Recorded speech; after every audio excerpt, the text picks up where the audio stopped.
오늘은 좀 더 있다 가세요. 미화의 손이 그의 작업복 깃을 잡았죠. 두 사람 사이의 거리가 좁혀지는 순간 그녀의 입술이 그의 귀에 닿을 듯 가까워졌습니다. 우리 둘만의 비밀이에요. 그녀의 손이 천천히 아래로 향했습니다. 오늘 준비한 사연은 사별하고 고물상을 운영하던 50대 여인에게 남자들이 다가오면서 일어난 이야기입니다. 사연 시작하겠습니다. 장미화의 손가락이 차가운 철문 자물쇠를 돌렸습니다. 쇠가 쇠에 부딪히는 둔탁한 소리, 그리고 온 힘을 실어 위로 밀어 올리는 철문. 삐그덕 경첩이 신음하듯 울었어요. 51세 12회째 같은 아침. 남편이 죽기 전 마지막까지 잡고 있던 이 낡은 손잡이에는 그의 손때가 아직도 남아있는 것 같았습니다. 폐암 말기 마지막까지도 이 문을 열려고 했던 그 사람. 미화야, 내가 모지 일어나면 내가 열어야 해.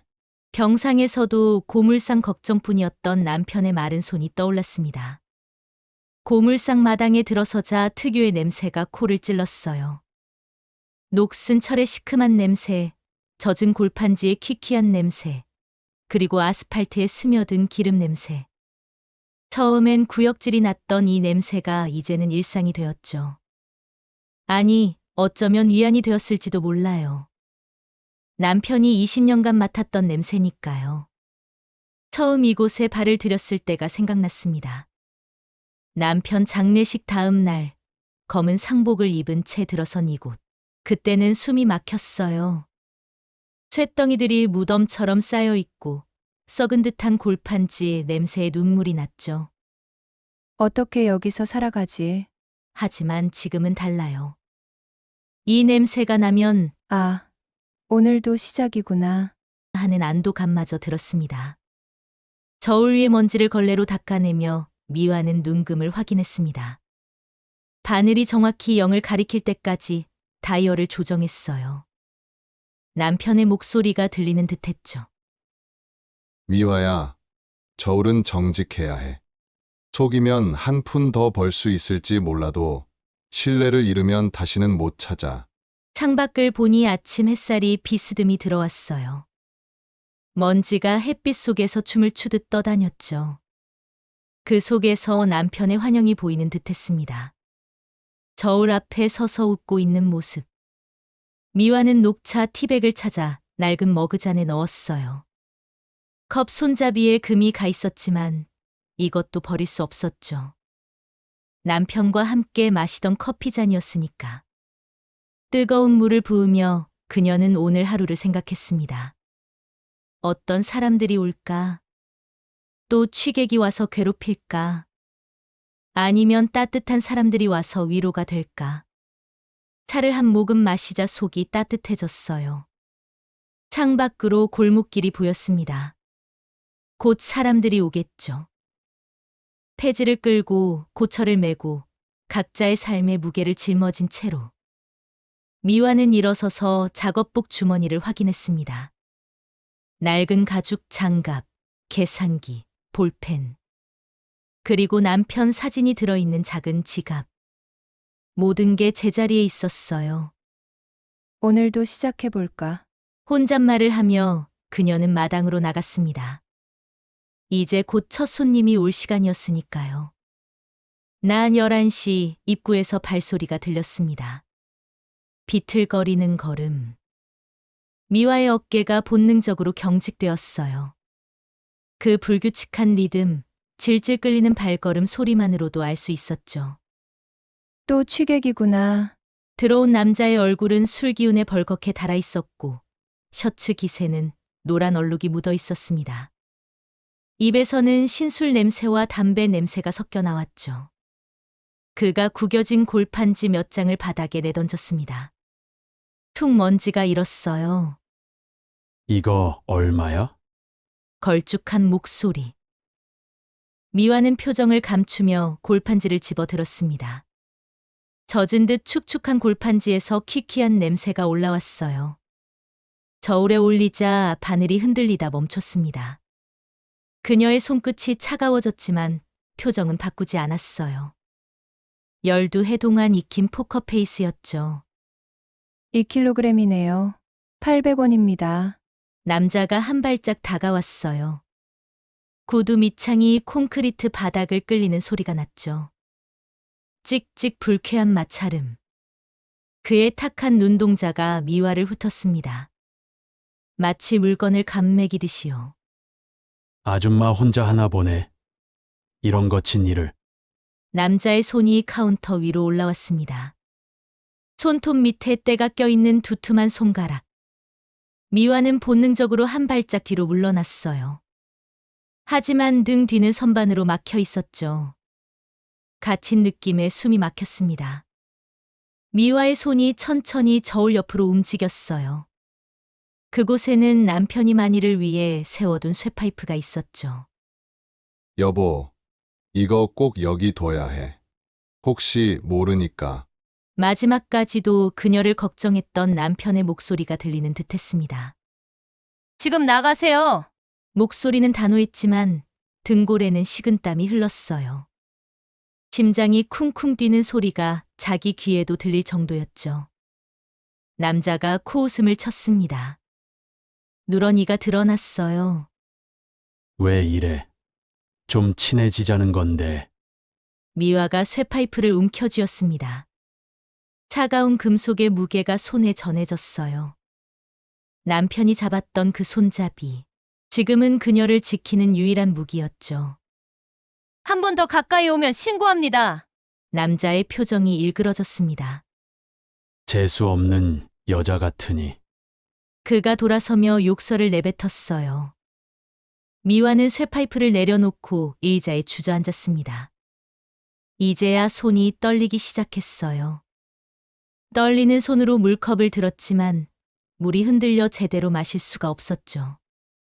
셔츠 등판이 축축하게 젖어 있었습니다. 지갑에 있는 남편의 사진을 봤습니다. 환하게 웃고 있는 얼굴. 여보, 이런 날이 제일 무서워요. 당신이 있었다면. 눈시울이 뜨거워졌지만 울지는 않았습니다. 울 수 없었어요. 아직 하루가 반도 안 끝났으니까요. 한참을 그렇게 앉아 있다가 미화는 깊게 숨을 들이쉬었습니다. 그리고 일어섰어요. 바닥에 떨어진 먼지를 쓸고 취객이 만진 카운터를 걸레로 닦았습니다. 마치 더러운 기억까지 닦아내려는 듯이요. 오후 3시가 되자 고물상에 다시 온기가 돌았습니다. 미화야, 왔어. 익숙한 목소리에 미화가 고개를 들었어요. 노부부가 유모차를 끌고 들어오고 있었습니다. 할아버지의 구부러진 등, 할머니의 꽃무늬 스카프. 그 모습만으로도 가슴이 따뜻해졌어요. 어서 오세요, 어르신. 할아버지가 골판지 포대를 내려놓으려다 아이고 하며 허리를 잡았습니다. 주름진 얼굴이 더 찡그려졌어요. 괜찮으세요? 미화가 재빨리 다가가 포대를 들었습니다. 생각보다 무거웠어요.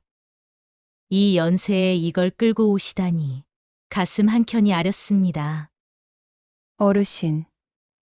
이제 자식들에게 용돈 받아 쓰시고 그만하셔야 하지 않겠어요? 아이고, 운동 삼아 하는 거야. 집에만 있으면 더 빨리 늙어. 할머니가 낡은 손수건으로 할아버지 이마에 땀을 닦아주었어요. 그 모습이 너무나 다정했습니다. 미화는 저울에 올린 무게를 확인하고 계산기를 두드렸어요. 6,000원.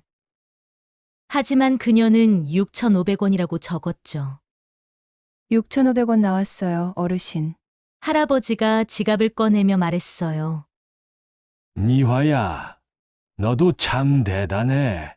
여자 혼자서 이 일을. 어르신들이 이렇게 와주시니까 힘이 나죠. 할머니가 미화의 손을 잡았습니다. 주름지고 거친 손이었지만 그 어떤 손보다 따뜻했어요. 힘든 일 있으면 말해. 우리가 뭘 도와줄 순 없어도 들어는 줄 수 있잖아. 미화의 눈시울이 뜨거워졌습니다. 조금 전의 공포와 외로움이 이 따뜻한 손길에 녹아내리는 것 같았어요. 고맙습니다, 어르신. 노부부가 떠난 뒤 미화는 할머니가 잡았던 손을 한참 바라봤어요. 아직도 온기가 남아있는 것 같았습니다. 하지만 그것도 잠시 미화는 일에 빠져들었습니다. 그리고 저녁 6시가 가까워지자 미화는 자꾸 시계를 봤어요. 오늘도 오실까? 마음 한구석에서 작은 기대가 피어올랐습니다. 그 조용한 손님. 늘 같은 시간에 오는 그 사람. 이상하게도 그가 오면 하루가 완성되는 기분이었어요. 정각 6시 입구에서 발걸음 소리가 들렸습니다. 규칙적이고 차분한 걸음. 검은 셔츠를 입은 남자가 들어섰어요. 그가 폐지 다발을 내려놓는 모습을 미화는 조용히 지켜봤습니다. 다른 사람들은 대충 던지듯 놓는데 그는 조심스럽게 저울 위에 올렸어요. 폐지조차 함부로 다루지 않는 사람. 끈으로 묶은 매듭도 단정했고 종이 모서리도 가지런했죠. 무게를 재는 동안 그는 한 발짝 뒤에 서서 기다렸습니다. 재촉하지도 딴청 피우지도 않고 그저 조용히 마치 이 시간을 방해하고 싶지 않다는 듯이요. 15kg 6,000원입니다. 미화가 돈을 건넸어요. 그가 두 손으로 정중히 받는 모습에 그녀는 잠시 멈칫했습니다. 폐지를 주우며 사는 사람이 이렇게 예의를 지키다니. 어쩌면 그래서 더 지키려는 건지도 모르죠. 자존심이라는 것을. 그가 고개를 숙였습니다. 짧지만 정중한 인사. 그 순간 미화는 그의 목덜미를 봤어요. 햇볕에 그을린 검은 피부, 하지만 깨끗했죠. 그리고 그의 손. 거칠고 갈라진 손이었지만 손톱 밑은 깨끗했어요. 폐지를 만지는 사람들은 대부분 손톱 밑이 까맣게 때가 끼어 있는데 그는 달랐습니다. 매일 밤 손을 씻고 또 씻는 사람처럼. 대체 어떤 사연이 있는 걸까? 그가 돌아서는 순간 두 사람의 눈이 마주쳤어요. 아주 짧은 순간이었지만 미화는 그 눈에서 무언가를 봤습니다. 외로움, 그리움, 아니면 남편을 잃은 자신과 비슷한 상실감? 문이 닫히고 미화는 그의 뒷모습을 바라봤어요. 꼿꼿한 어깨지만 어딘가 무거운 것을 짊어진 듯한 걸음걸이. 왜 이렇게 마음이 쓰이지? 미화는 자신도 모르게 한숨을 쉬었어요. 12해 동안 수많은 사람들이 이곳을 드나들었지만 이렇게 궁금한 사람은 처음이었습니다. 아마도 그의 조용함 속에서 자신과 비슷한 고독을 느꼈기 때문일까요? 혼자 버티고 있는 사람만이 알아볼 수 있는 그런 것 말이에요. 철문을 내리며 미화는 하루를 정리했습니다. 손바닥에 굳은 살이 욱신거렸어요. 쇠파이프를 쥐었던 오른손은 아직도 떨렸고 허리는 하루 종일 서 있어서 뻐근했죠. 하지만 사무실 뒤편에 마련된 방으로 들어가면 작게 미소가 지어졌어요. 여보, 오늘도 잘 버텼어요. 무서운 일도 있었지만 따뜻한 사람들이 있어서 견딜 수 있었어요. 남편의 사진을 한번 쓸어내렸습니다. 그리고 작은 목소리로 덧붙였죠. 그리고 이상한 사람이 하나 있어요. 매일 6시에 오는 사람. 왜인지 그 사람이 오면 하루가 끝난 것 같아서 안심이 돼요. 불을 끄고 문을 잠그며 미화는 내일을 생각했습니다. 일주일 후 늦은 오후였습니다. 하늘이 잔뜩 찌푸려 있었고 습한 공기가 무겁게 내려앉았어요. 드문드문 떨어지는 빗방울이 마당의 먼지를 적시기 시작했죠. 미화는 비에 젖기 전에 골판지들을 창고로 옮기느라 분주했습니다. 젖은 골판지는 무게가 2배로 늘어나고 냄새도 고약해지고 무엇보다 가격이 떨어졌으니까요. 허리를 숙였다 폈다를 반복하며 박스를 나르던 그녀의 이마에 땀방울이 맺혔습니다. 바로 그때였어요. 입구에서 발을 끄는 소리가 들렸습니다. 비틀거리는 걸음. 미화의 온몸이 경직되었죠. 일주일 전 그 취객이 다시 나타난 것입니다. 이번엔 술 기운이 더 심했어요. 눈은 충혈되어 있었고 셔츠는 여기저기 얼룩투성이었습니다. 문틀에 기대어 서서 미화를 빤히 쳐다보고 있었죠. 입가에 걸린 불쾌한 웃음이 소름 끼쳤습니다. 아줌마, 나 기다렸어? 걸쭉한 목소리가 마당에 울렸어요. 미화가 뒤로 물러서려 했지만 남자는 재빨리 움직였습니다. 철문을 닫는 소리가 둔탁하게 울렸어요. 갇혔다는 생각에 미화의 심장이 미친 듯이 뛰기 시작했죠. 손님, 영업 끝났습니다. 나가주세요. 미화가 최대한 차분한 목소리를 내려 애썼지만 떨림을 감출 수는 없었어요. 왜 그래? 그날은 새 파이프까지 들더니 오늘은 순한 양이네. 남자가 한 걸음씩 다가왔습니다. 빗물에 젖은 바닥이 미끄러웠지만 그는 벽을 짚으며 천천히 거리를 좁혔어요. 미화는 계속 뒤로 물러났지만 곧 등이 찬고 벽에 닿았습니다. 더 이상 갈 곳이 없었죠. 가까이 오지 마세요. 시끄러워. 조용히 해. 거친 손이 번개처럼 뻗어와 미화의 팔목을 움켜쥐었습니다. 놓으라고. 왜 이래? 잠깐 얘기 좀 하자고. 혼자 사는 여자가 너무 까다로우면 안 좋아. 미화가 몸을 비틀며 저항했지만 남자는 더욱 가까이 몸을 밀착시켰어요. 술 냄새가 진동하는 입이 그녀의 귀에 가까워졌죠. 휴대폰을 꺼내려 했지만 젖은 손에서 미끄러져 바닥에 떨어졌습니다. 그것을 줍지 못하게 남자가 발로 차버렸어요. 미화의 작업복 단추를 잡는 손길에 그녀는 필사적으로 팔을 휘저었지만 힘의 차이는 너무나 명백했죠. 제발 그만해요. 간신히 나온 목소리는 애원에 가까웠습니다. 창고 쪽 그늘로 밀려가며 미화는 절망감을 느꼈어요. 이곳은 밖에서 보이지 않는 사각지대였으니까요. 도움을 청할 사람도 들어줄 사람도 없었죠. 이렇게 끝나는구나 라는 생각이 스쳐 지나갔습니다. 바로 그 순간 밖에서 익숙한 소리가 들렸습니다. 술의 바퀴가 울퉁불퉁한 길을 지나는 소리. 규칙적이고 차분한 그 리듬을 미화는 알고 있었어요. 매일 저녁 6시 어김없이 들리던 그 소리. 문이 열리고 검은 셔츠의 남자가 들어섰습니다. 서준호였죠. 비에 젖은 머리칼이 이마에 붙어 있었지만 그의 눈은 순간적으로 상황을 파악했어요. 미화의 찢어진 옷깃, 흐르는 눈물, 그리고 그녀를 벽에 몰아넣은 취객의 모습. 준호의 눈빛이 차갑게 변했습니다. 평소의 조용함은 온데간데 없이 사라지고 그의 전신에서 위험한 기운이 뿜어져 나왔어요. 손 떼고 나가십시오. 낮고 단호한 목소리가 고물상에 울렸습니다. 그 목소리에는 억눌린 분노가 서려 있었어요. 취객이 미화를 놓고 돌아섰습니다. 뭐야, 너. 상관없는 일에. 말이 끝나기도 전에 취객이 주먹을 휘둘렀어요. 준호는 고개를 살짝 틀어 피했지만 취객의 두 번째 주먹이 그의 입술을 스쳤습니다. 툭 하는 소리와 함께 입술이 터졌어요. 준호는 피가 나는 것도 아랑곳하지 않고 취객의 팔을 잡아 비틀었습니다.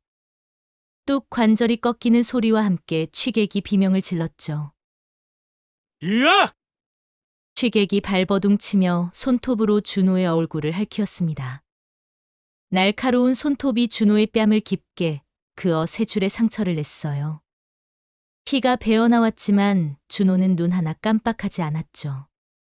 오히려 더 거칠게 취객을 제압했습니다. 헉. 헉. 취객이 바닥에 엎드린 채 헐떡였습니다. 준호가 그의 멱살을 잡아 일으켰어요. 취객의 얼굴이 준호의 얼굴 가까이 왔을 때 준호가 낮은 목소리로 말했죠.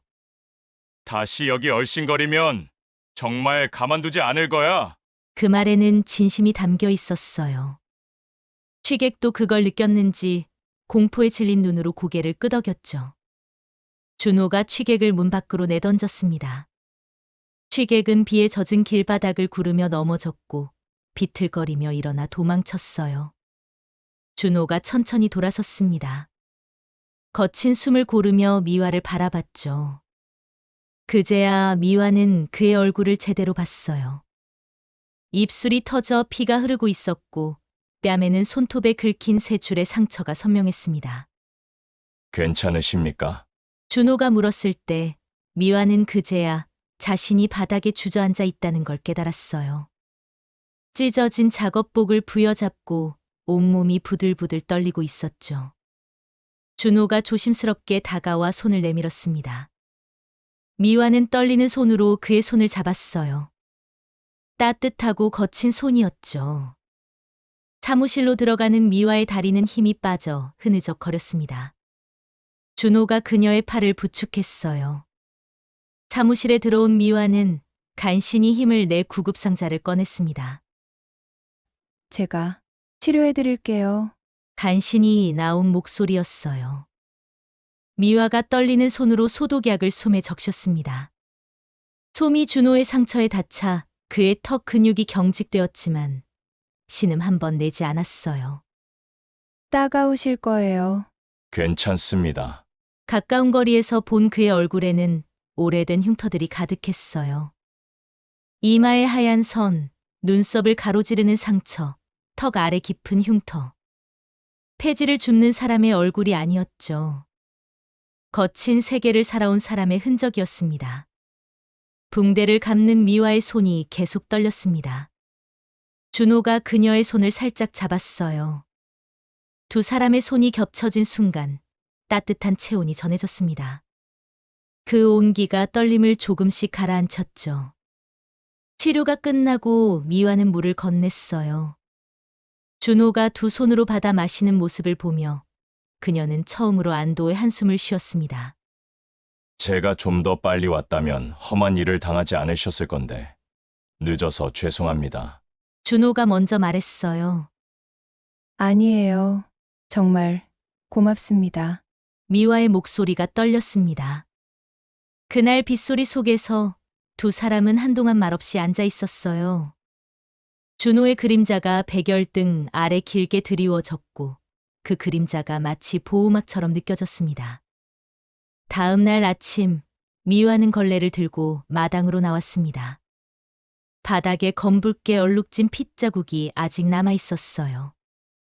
물을 끼얹고 박박 문지르며 어제의 흔적을 지웠습니다. 괜찮아.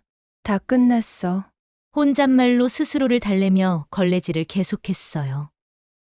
붉은 물이 배수구로 흘러들어가는 것을 보며 공포도 함께 씻겨 내려가기를 바랐죠. 오후가 되자 미화는 시계를 자꾸 확인했습니다. 혹시 준호가 오지 않을까봐 아니면 어제 일 때문에 불편해하지 않을까 걱정이 되었어요. 저녁 6시가 되자 익숙한 술의 소리가 들렸습니다. 준호가 들어섰어요. 뺨에는 살색 반창고가 3개나 붙어 있었고 입술은 아직 부어 있었죠. 하지만 평소처럼 깔끔하게 묶은 폐지를 들고 있었습니다. 어제 괜찮으셨어요? 미화가 조심스럽게 물었어요. 준호는 고개를 살짝 끄덕였습니다. 예, 평소와 다름없이 폐지를 저울에 올리는 준호를 보며 미화는 안도감과 함께 미안함을 느꼈어요. 자신 때문에 다친 상처가 아직 선명했으니까요. 정산이 끝나고 준호가 돈을 받아 돌아서려 할 때 미화가 서랍에서 작은 반찬통 2개를 꺼냈습니다. 아침에 미리 준비해둔 것이었어요. 이거 혼자 먹기엔 많아서요. 김치하고 어묵볶음이에요. 준호가 반찬통을 보며 잠시 망설였습니다. 받아도 되는 건지 부담스러운 건 아닌지 고민하는 표정이었죠. 하지만 미화의 진심 어린 눈빛을 보고는 두 손으로 정중히 받았습니다. 감사합니다. 돌아서려는 순간 미화가 용기를 냈어요. 저 장미화예요. 준호가 걸음을 멈췄습니다. 천천히 돌아서서 고개를 숙였어요. 서준호입니다. 두 사람의 시선이 공중에서 마주쳤습니다. 이름을 안다는 것, 그것만으로도 무언가 달라진 기분이었어요. 저, 준호 씨, 처음 불러보는 그의 이름이었습니다. 내일 점심때쯤 와주실 수 있어요? 상처 소독도 해드리고. 미화가 잠시 말을 멈추고 숨을 고른 뒤 이어갔습니다. 사실은요, 어제 일에 너무 고마워서 밥이라도 한 끼 대접하고 싶어요. 큰 건 아니고 그냥 김치찌개라도. 그리고 솔직히 저도 혼자 먹는 것보다 누군가랑 같이 먹으면 좋겠어요. 준호가 잠시 놀란 듯 미화를 바라봤어요. 그리고는 작게 고개를 끄덕였습니다. 저야. 감사하죠. 그럼 내일 12시쯤 오겠습니다. 네, 기다릴게요. 문이 닫힌 후에도 미화는 한참 그 자리에 서 있었어요. 다음 날 아침, 미화는 일찍 시장에 갔습니다. 신선한 두부 한 모, 대파 2대, 그리고 돼지고기 200g을 샀어요. 김치찌개를 끓이기로 마음먹은 것이었죠.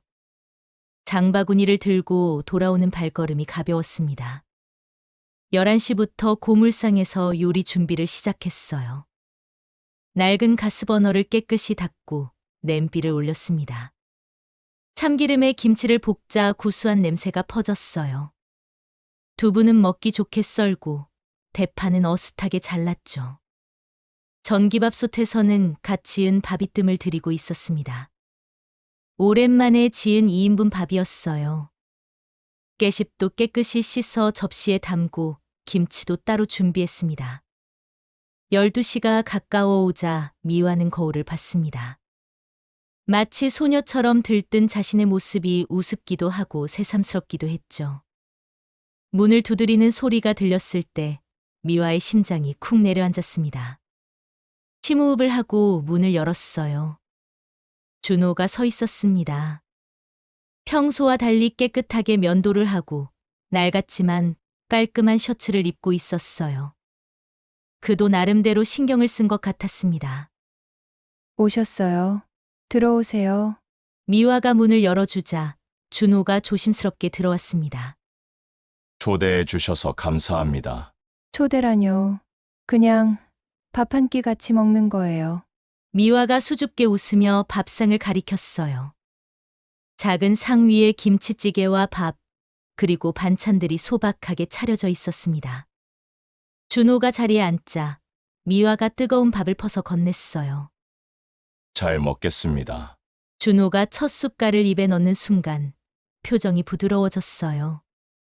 그 표정을 보는 미화의 마음도 따뜻해졌습니다. 맛있습니다. 정말로. 다행이에요. 오랜만에 누군가를 위해 끓여봐서. 두 사람은 조용히 밥을 먹었습니다.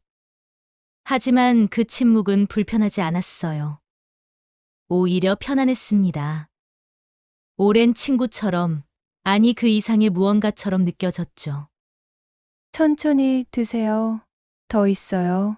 준호가 밥을 허겁지겁 먹다가 미화의 시선을 의식한 듯 속도를 늦췄어요. 그 모습이 왠지 애처로워 보였습니다. 이렇게 따뜻한 밥을 정말 오랜만이에요. 그 말에 혼자 살면서 대충 끼니를 때웠을 그의 모습이 그려졌어요. 자신과 똑같이 외로웠을 그 시간들이. 앞으로 가끔 이렇게 같이 드실래요? 혼자 먹는 것보다는. 미화가 용기를 내어 물었을 때 가슴이 터질 것처럼 뛰었습니다. 준호가 고개를 들어 미화를 바라봤어요. 그의 눈에 감동과 감사, 그리고 무언가 더 깊은 감정이 담겨 있었습니다. 그래도 될까요? 그럼요. 저도 혼자 먹는 게 익숙하지만 외로웠거든요. 그 순간 두 사람은 서로의 외로움을 완전히 이해했습니다. 같은 상처, 같은 고독을 품고 살아온 사람들끼리만 나눌 수 있는 공감이었어요. 식사가 끝나고 두 사람은 함께 설거지를 했습니다. 미화가 그릇을 씻으면 준호가 닦았어요. 좁은 부엌에서 어깨가 스칠 때마다 미화는 심장이 뛰는 것을 느꼈습니다. 이 나이에 이러는 게 우습지 않을까? 하지만 우습든 말든 상관없었어요. 지금 이 순간이 너무나 소중했으니까요. 준호가 떠나기 전 미화가 작은 지퍼백을 또 건넸어요. 상처, 약이에요. 다 나을 때까지 계속 발라야 해요. 준호가 지퍼백을 받으며 미화를 바라봤습니다. 그 눈빛에 담긴 따뜻함에 미화는 얼굴이 빨개졌어요.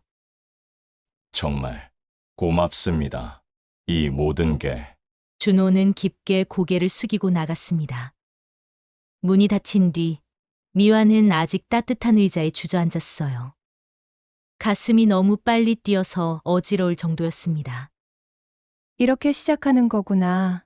남편이 떠난 후 죽은 줄만 알았던 마음이 다시 뛰기 시작했습니다. 51세, 늦은 나이라고 생각할 수도 있지만 미화에게는 새로운 시작이었어요.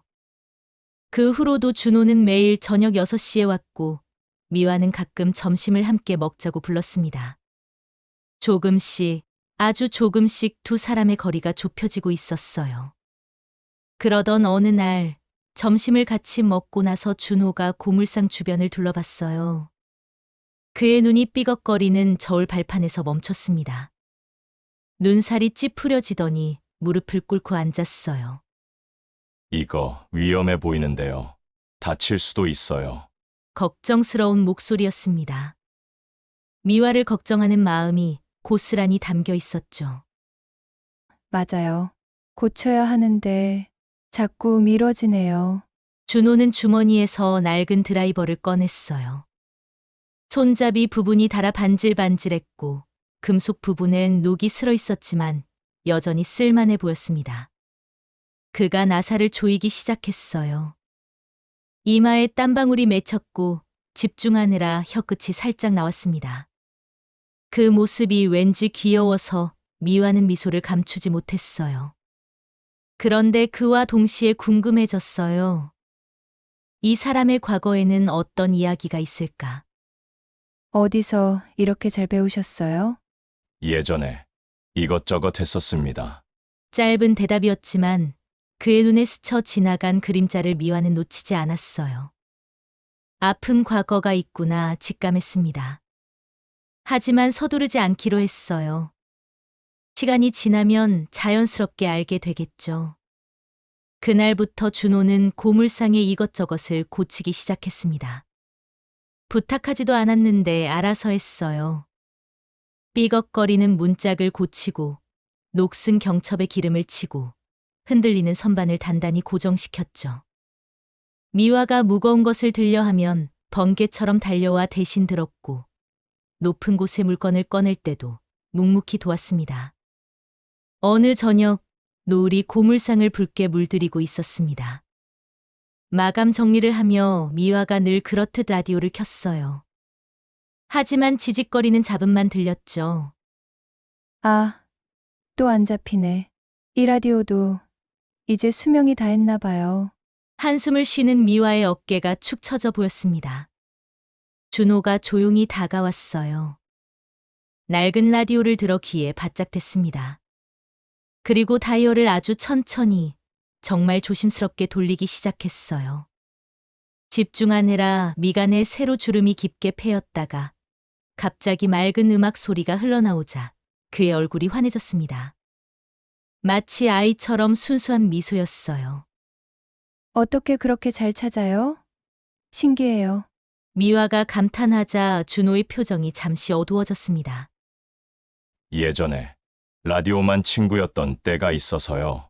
혼자 있을 때 라디오가 유일한 말동무였거든요. 쓸쓸한 목소리였어요.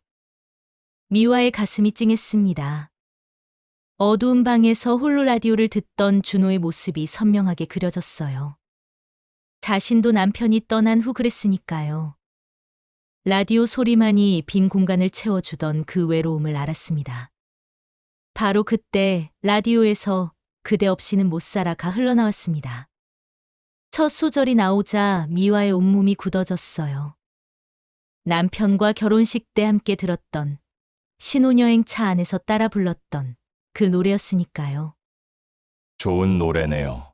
준호가 조용히 말했습니다. 미화의 떨림을 눈치챈 듯 했어요. 남편이 좋아했던 노래예요. 눈물이 날 것 같아서 고개를 돌렸어요. 준호는 아무 말 없이 미화 옆에 섰습니다. 가만히 그저 곁에 있어 주었어요. 따로 위로의 말을 하지 않았지만 그의 존재만으로도 충분했습니다. 두 사람은 노래가 끝날 때까지 침묵 속에서 함께했어요. 각자의 상처와 그리움을 품은 채로. 그때였습니다. 골목 저편에서 취객의 고함 소리가 들렸어요. 순간 준호의 변화는 극적이었습니다. 방금까지 웃던 얼굴이 싸늘하게 굳어졌어요. 그리고는 미화 앞으로 한 걸음 나섰습니다. 마치 방패가 되려는 듯이. 미화 씨, 제 뒤로 가세요. 미화는 준호의 등을 보며 가슴이 뭉클했어요. 자신을 보호하려는 그의 마음이 고스란히 전해졌으니까요. 그녀는 준호의 손등을 가볍게 툭 쳤습니다. 준호 씨, 괜찮아요. 그냥 지나가는 사람이에요. 준호가 고개를 돌려 미화를 봤습니다. 하지만 우리 둘이 있으니까 괜찮아요. 우리라는 말에 준호의 긴장이 조금씩 풀렸어요. 그래요. 이제 혼자가 아니었습니다.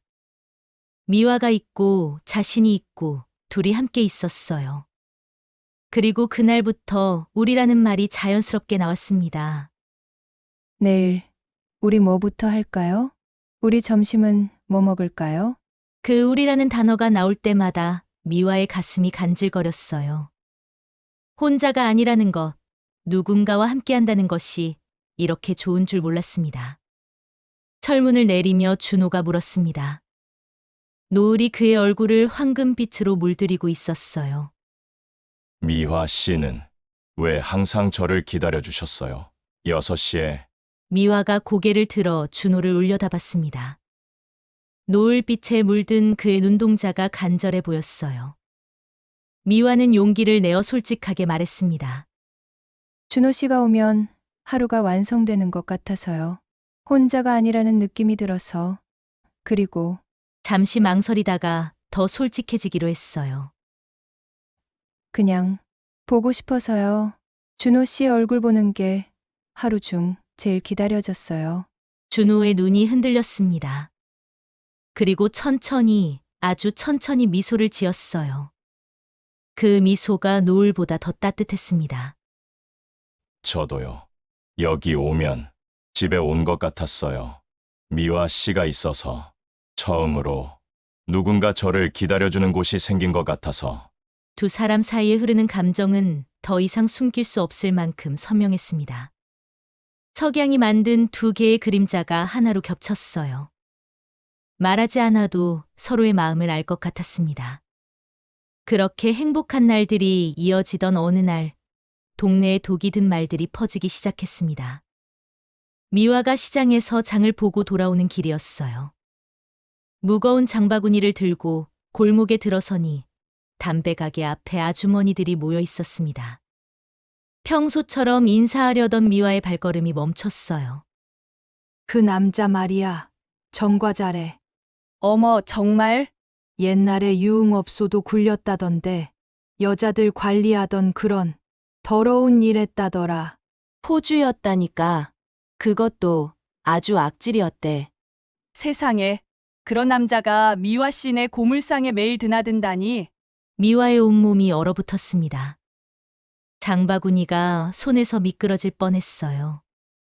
전과자, 포주? 준호가 과거가 있다는 건 짐작했지만 이런 과거일 줄은. 심장이 미친 듯이 뛰었어요. 믿고 싶지 않았지만 아주머니들의 수군거림은 계속됐습니다. 그 사람 때문에 한 여자가 죽었다더라. 정말. 어떻게? 자세한 건 모르지만 하여튼 무서운 사람이래. 미화는 다리에 힘이 풀려 그 자리에 주저앉을 뻔했어요. 겨우 몸을 가누고 고물상으로 돌아왔지만 머릿속은 하얗게 비어 있었습니다. 준호의 따뜻한 손길, 부드러운 미소, 그 모든 게 거짓이었을까? 아니, 그럴 리 없어. 억울함과 분노, 그리고 혼란이 뒤섞였습니다. 발걸음을 재촉해 고물상으로 돌아왔어요. 전화가 울리고 있었습니다. 불안한 예감에 손이 떨렸지만 수화기를 들었어요. 여보세요? 요즘 이상한 남자가 드나든다던데 그 남자 뭐 하던 사람인지 아세요? 포주였대요. 포주 동네 분위기 흐리지 마세요. 누구세요? 대체 툭. 미화는 떨리는 손으로 수화기를 내려놓았어요. 온몸이 차가워졌습니다. 준호가 정말 그런 사람이었을까? 자신이 믿고 마음을 연 사람이? 저녁이 되었지만 손님이 없었습니다. 평소의 절반도 안 되는 매출이었어요. 장부에 빨간 펜으로 마이너스를 적으며 미화의 눈에서 눈물이 흘렀습니다. 무엇보다 가슴이 아픈 건 준호에 대한 배신감이었어요. 왜 말해주지 않았을까? 왜 숨겼을까? 6시가 되었습니다. 그런데 6시 5분, 6시 10분. 준호는 오지 않았어요. 철문 앞에 서서 골목 끝을 바라보는 미화의 눈동자가 흔들렸습니다. 저 모퉁이를 돌아서 나타날 것만 같은 검은 셔츠. 하지만 골목은 텅 비어 있었어요. 바람에 날리는 비닐봉지만이 굴러갈 뿐이었습니다. 그날 밤 미화는 침대에 누워 천장을 바라봤어요. 눈을 감으면 준호의 두 얼굴이 번갈아 나타났습니다. 자신을 지켜주던 든든한 어깨와 여자들을 착취했다는 포주의 이미지가 뒤엉켰어요. 베개가 눈물에 축축해졌지만 닦을 힘도 없었습니다. 창밖에서 들리는 빗소리가 마치 누군가의 울음소리 같았어요. 둘째 날 아침, 미화는 습관적으로 김치찌개 냄비를 꺼냈다가 멈췄습니다. 두부를 썰다가 칼을 내려놓았어요. 누구를 위한 요리인가? 혼자 먹는 밥알이 목구멍에 걸려 넘어가지 않았습니다. 결국 밥그릇을 밀어놓고 한숨만 내쉬었어요. 라디오 다이얼이 눈에 들어왔지만 손이 가지 않았습니다. 준호가 정성스럽게 맞춰준 그 주파수가 이제는 비수처럼 가슴을 찔렀어요. 셋째 날 저녁, 미화는 미친 듯이 바닥을 닦다가 걸레를 내던졌습니다. 무릎을 꿇은 채 바닥에 주저앉아 흐느꼈어요. 바보 같은 년. 목소리가 갈라져 나왔습니다. 남편이 죽고 12년 만에 처음으로 마음의 빗장을 연 사람이 전과자의 포주라니. 자신의 어리석음이 한심했고 그를 그리워하는 마음이 더 비참했어요. 눈물이 바닥에 뚝뚝 떨어져 물웅덩이를 만들었습니다. 그때였어요. 문 밖에서 발을 끄는 소리가 들렸습니다. 준호였어요. 3일 만에 본 그의 모습에 미화는 숨이 멎을 뻔했습니다. 눈 밑은 시커먼 그림자가 드리워져 해골처럼 패여 있었고 옷은 며칠째 갈아입지 않은 듯 구겨져 있었습니다. 무엇보다 그의 눈. 빛을 잃은 죽은 물고기의 눈 같았어요. 죄책감과 절망이 진득하게 들러붙은 눈이었습니다. 미화 씨, 준호의 갈라진 목소리가 간신히 들렸어요. 유리문 너머의 그는 마치 형벌을 기다리는 죄인 같았습니다. 미화는 자신도 모르게 문을 열라고 말했어요. 이성은 보내야 한다고 외쳤지만 마음은 이미 그를 드리고 있었습니다. 진실을 듣고 싶었어요. 아니, 어쩌면 그가 모든 걸 부인해주기를 바랐는지도 모릅니다. 사무실로 들어온 준호는 의자에 무너지듯 앉았어요. 무게를 견디지 못한 나뭇가지가 부러지듯이. 긴 침묵이 흘렀습니다. 한참을 말없이 앉아있던 준호가 간신히 입을 열었을 때 그의 목소리는 부서진 유리조각 같았습니다. 소문 들으셨죠? 네. 미화의 목소리가 차가웠어요. 그 한 글자에 모든 감정이 담겨 있었습니다. 준호의 몸이 움찔했어요. 마치 채찍을 맞은 것처럼. 그리고 그가 말했습니다. 다 사실이라고. 그 순간 미화의 가슴 속에서 무언가가 와르르 무너졌어요. 칠락 같은 희망의 끈이 뚝 끊어지는 소리가 들렸습니다. 아직도 믿고 싶지 않았던 마음이, 모든 게 거짓말이기를 바랐던 마음이 산산조각 났어요. 준호가 고개를 깊이 숙인 채 과거를 토해내기 시작했습니다. 떨리는 목소리로 마치 독을 뱉어내듯이. 젊었을 때 저는 조직에 있었습니다. 그 한마디에 미화의 손이 떨렸어요. 조직. 그 단어가 귓가에 맴돌았습니다. 자신을 그토록 다정하게 대해주던 그 손이, 자신의 상처를 정성껏 치료해주던 그 손이 사람을 때렸다는 사실이 믿기지 않았어요. 그리고 준호가 유흥업소를 관리했다고, 포주였다고 고백했을 때 미화의 숨이 막혔습니다. 온몸이 얼음처럼 차가워졌어요. 여자들을 돈벌이 기계로 봤다는 그의 말의 속에서 무언가가 치밀어 올랐습니다. 구역질이 났어요. 그리고 23살 여대생 이야기가 나왔을 때 그 애가 울면서 매달렸어요. 준호의 목소리가 끊어졌어요. 눈에서 눈물이 강물처럼 흘러내렸습니다. 어머니가 위독하다고 애원하던 그 아이를 방으로 밀어넣었다는 고백에 미화는 온몸이 굳어졌어요. 그리고 다음 날 그 아이가 잘못된 선택을 했다는 이야기에 미화는 손으로 입을 막았습니다. 그렇게 하지 않으면 비명이 터져 나올 것 같았어요. 그 아이의 절망이, 마지막 순간의 고통이 가슴을 찢었어요. 23살. 꽃다운 나이에 그렇게 떠난 아이. 미화는 그 아이의 어머니를 생각했습니다. 딸이 어떤 일을 하는지도 모르고 기다렸을 어머니, 그리고 딸의 최후를 알게 된 그 고통. 눈앞이 흐려졌어요. 미화 씨, 저는 용서받지 못하는 사람입니다. 준호가 바닥에 무릎을 꿇었어요. 그 모습을 내려다보는 미화의 마음은 복잡한 감정의 소용돌이였습니다.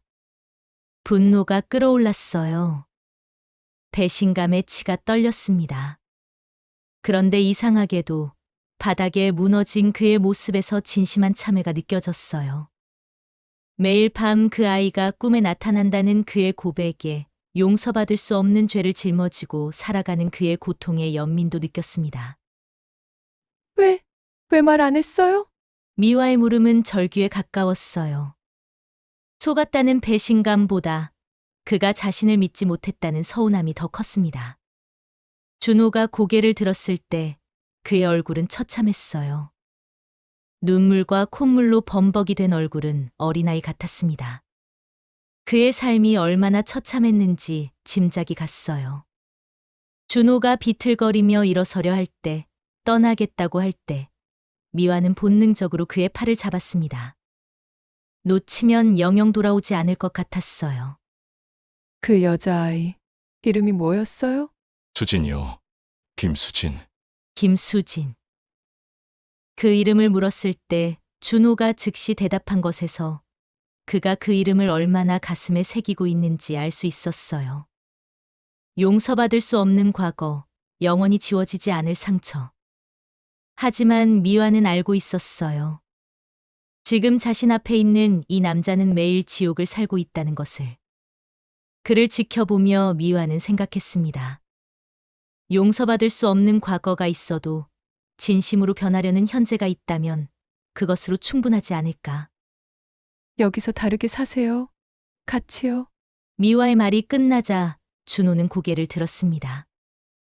믿기지 않는다는 표정이었죠. 저 같은 사람을 왜? 우리 둘 다 혼자였잖아요.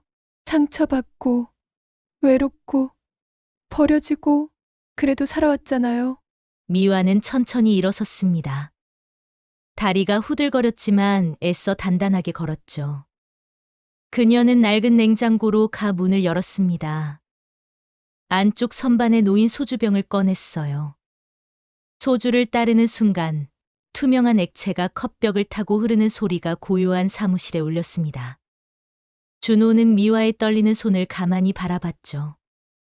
거칠고 갈라진 손, 마디마디 굵어진 손가락. 그 손이 얼마나 많은 것들을 견뎌왔는지 보였어요. 첫 잔이 목을 타고 넘어갔습니다. 차가운 알코올이 식도를 태우며 내려갔고 가슴 속에서 뜨거운 불꽃이 피어올랐죠. 미화는 빈 컵을 내려다보며 숨을 깊게 들이쉬었어요. 혼자 이 고물상 지키면서 하루하루가 전쟁이었어요. 준호는 조용히 들었습니다. 처음엔 취객들이 무서워서 쇠파이프를 옆에 두고 잤고 거래처가 끊길 때마다 울면서 장부를 붙잡았죠. 두 번째 잔을 따르며 미화는 준호를 바라봤습니다. 그의 얼굴에 새겨진 깊은 주름들, 죄책감에 눌린 어깨, 모든 것이 그녀와 닮아 있었어요. 이제는 다르게 살고 싶습니다. 정말로. 준호가 컵을 들어 단숨에 비웠어요. 그의 목울대가 크게 움직였고 눈가가 붉어졌습니다. 그 한마디에 담긴 간절함이 미화의 가슴을 찔렀죠. 세 번째 잔이 비었을 때 라디오에서 잔잔한 음악이 흘러나왔습니다. 그 순간 두 사람의 시선이 마주쳤어요.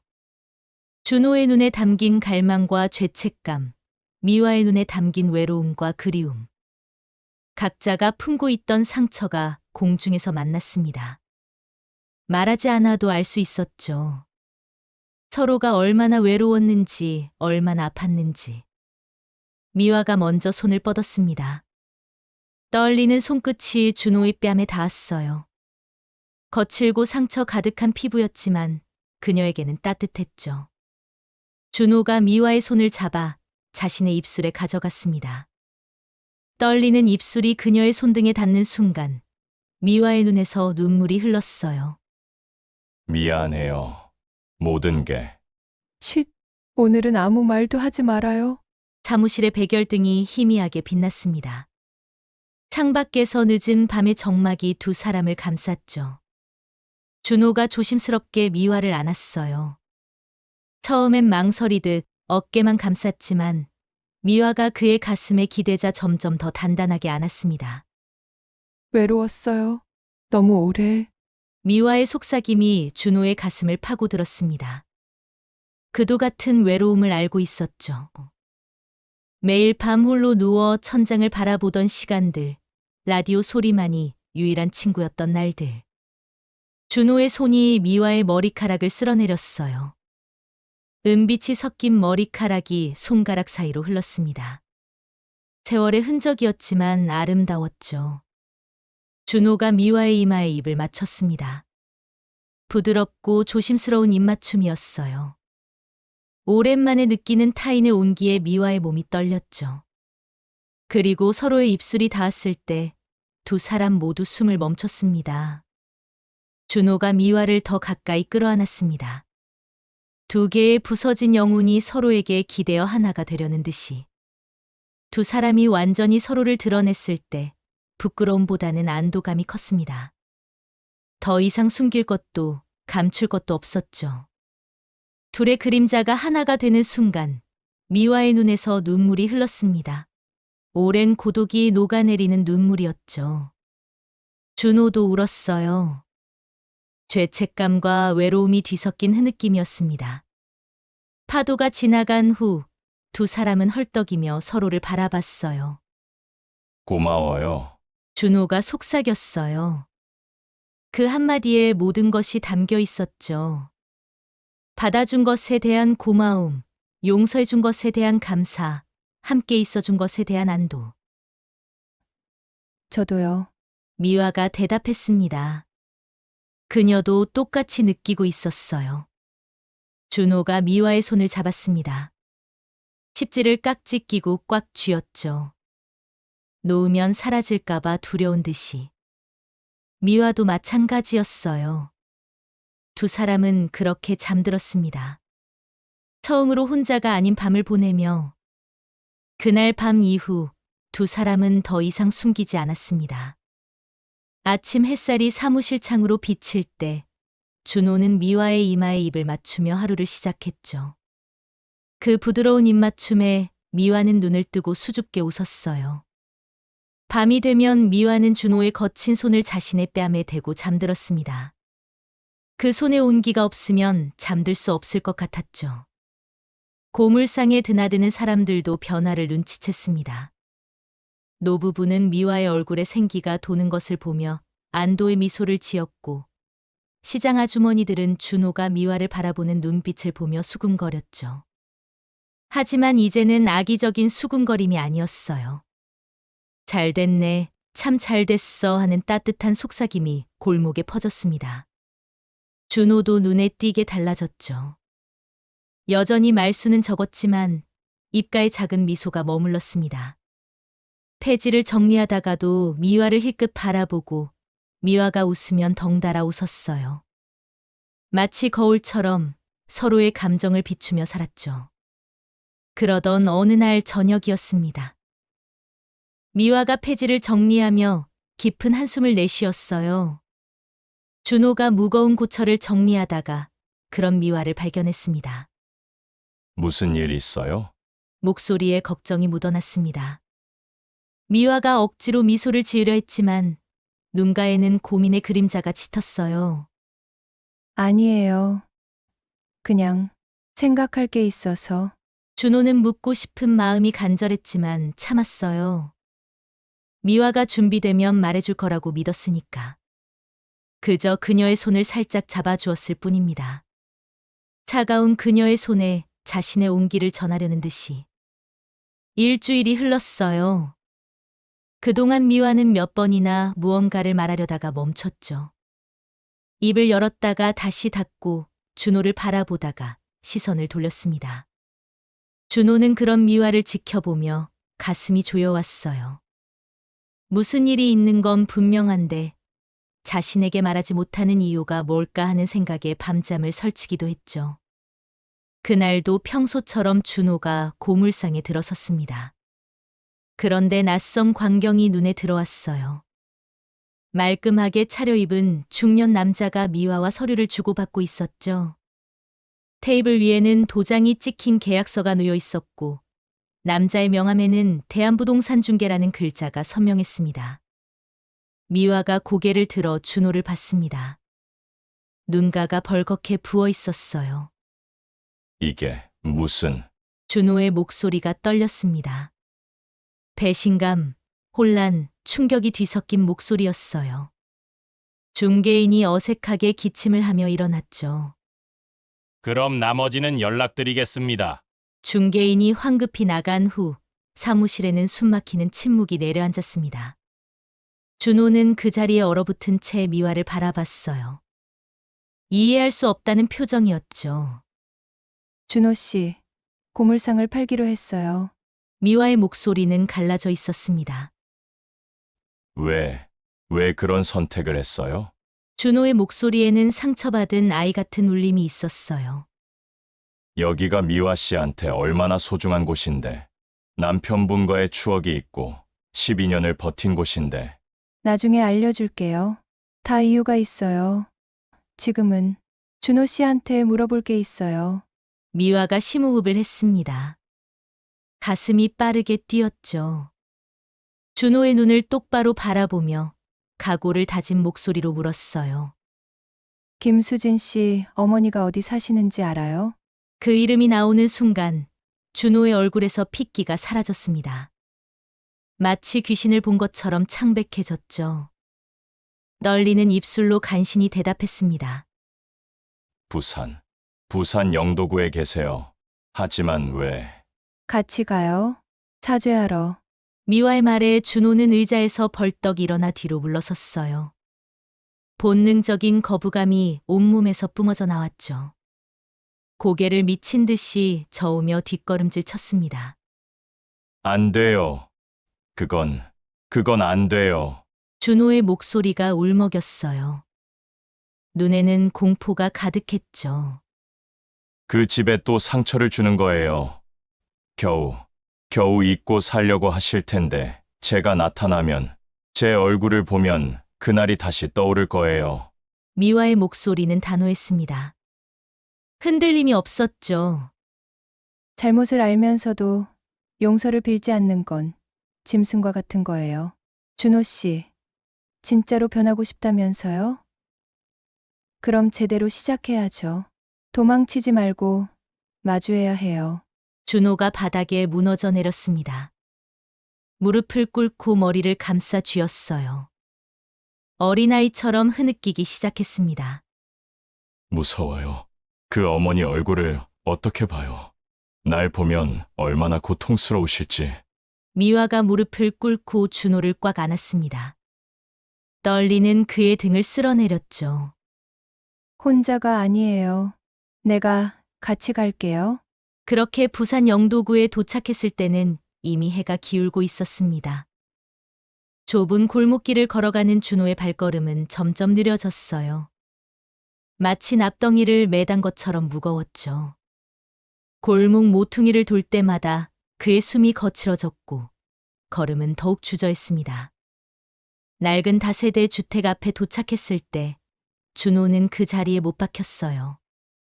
페인트가 벗겨진 대문, 녹슨 우편함, 좁은 계단. 평범한 집이었지만 준호에게는 지옥의 문처럼 보였죠. 못 가겠어요. 정말 못 가겠어요. 준호가 돌아서려 했지만 미화가 그의 팔을 잡았습니다. 단단하게 놓치지 않겠다는 듯이. 해야 해요. 이것도 못하면 어떻게 새롭게 살아요? 미화가 먼저 초인종을 눌렀습니다. 발소리가 들렸고 문이 열렸습니다. 60대 여성이 나왔어요. 희끗희끗한 머리, 깊은 주름, 그리고 슬픔이 배어있는 눈. 수진의 어머니였죠. 그녀가 준호를 보는 순간 얼굴이 돌처럼 굳어졌습니다. 그리고 다음 순간 분노로 일그러졌죠. 당신이 왜 여기? 목소리가 날카로운 칼날처럼 공기를 갈랐습니다. 준호가 그 자리에서 무릎을 꿇었어요. 거친 콘크리트 바닥에 무릎이 닿는 순간 날카로운 통증이 올라왔지만 개의치 않았죠. 이마를 바닥에 박았습니다. 쿵 둔탁한 소리가 났어요. 죄송합니다. 정말 죄송합니다. 꺼져! 당장 꺼지라고! 어머니가 비명을 질렀습니다. 현관에 있던 빗자루를 집어들었어요. 그리고 준호의 등과 머리를 사정없이 내리치기 시작했죠. 퍽퍽 소리가 났습니다. 등에 내리치는 빗자루의 충격이 뼈까지 울렸지만 준호는 피하지 않았어요. 오히려 더 깊이 머리를 숙였죠. 우리 수진이를, 우리 딸을 돌려줘! 돌려달라고! 어머니의 절규가 골목을 울렸습니다. 울부짖으며 가슴을 쳤죠. 그 모습을 보는 미화의 가슴도 찢어지는 것 같았습니다. 미화도 무릎을 꿇었어요. 어머니 앞에 이마를 조아렸죠. 저는 이 사람과 함께 사는 사람입니다. 용서해 주십시오. 아무것도 돌려드릴 수 없지만 평생 이 죄를 안고 살겠습니다. 나가! 둘 다 당장 나가! 다시는 오지 마! 문이 쾅 닫혔습니다. 두 사람은 골목에 그대로 남겨졌어요. 준호의 이마에서 흐르는 피가 바닥에 떨어지고 있었죠. 미화가 떨리는 손으로 손수건을 꺼내 상처를 눌렀습니다. 하얀 손수건이 순식간에 붉게 물들었어요. 다시는 오지 말아요. 이게 맞아요. 준호가 절망적으로 말했습니다. 눈에는 체념이 가득했죠. 하지만 미화는 단호하게 고개를 저었어요. 내일 또 와요. 미화 씨, 용서받을 때까지? 아니, 용서받지 못해도 계속 와야 해요? 그게 사람이 할 일이에요. 다음 날도 그들은 영도구로 갔습니다. 문전 박대를 당했죠. 그 다음 날도 또 그 다음 날도 매일 같은 시간, 같은 자리에 섰어요. 일주일째 되는 날 어머니는 문을 열지도 않았습니다. 하지만 두 사람은 문 앞에 앉아 해가 질 때까지 기다렸죠. 지나가는 사람들이 이상한 눈으로 쳐다봤지만 상관없었어요. 보름이 지났습니다. 준호의 이마에는 딱지가 앉았고 등의 멍은 노랗게 변했어요. 그래도 매일 갔죠. 비가 와도 바람이 불어도. 우산 없이 비를 맞으며 서 있는 날도 있었고 찬바람에 떨며 기다리는 날도 있었습니다. 한 달이 지난 어느 날 문이 열렸어요. 어머니가 지친 얼굴로 나왔습니다. 왜 계속 오는 거예요? 힘없는 목소리였습니다. 죄송해서요. 준호가 대답했어요. 죄송하면 다예요? 우리 수진이가 돌아와요.